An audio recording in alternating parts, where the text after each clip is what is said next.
Welcome to today's session of OOAD. We'll start with the introduction of Unit 1. So first topic is what is complexity system? The systems are usually interconnected with the boundaries, environments, characters and emergent properties. If these components are increased and the relationship between them increases, then the complexity of the overall system is also increased.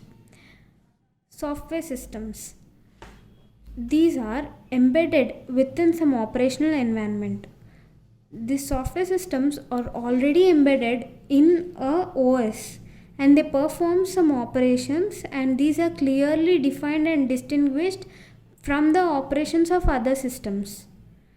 They also have properties which emerge from the interactions of their components or the interactions of themselves with other systems in their environment.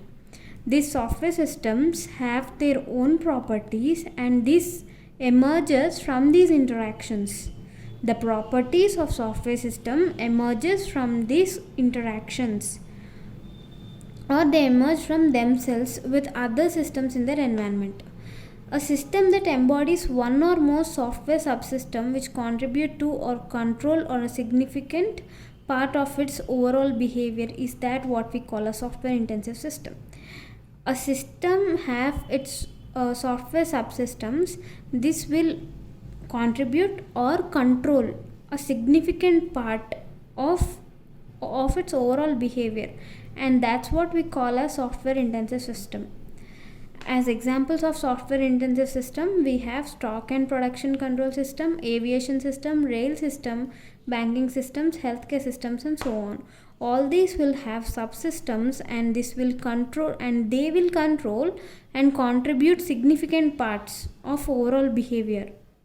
And these are embedded within an OS and they have their properties and they emerge from these interactions.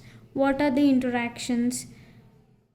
Boundaries, environments, characters and emergent properties. If this increases, complexity also increases. Thank you.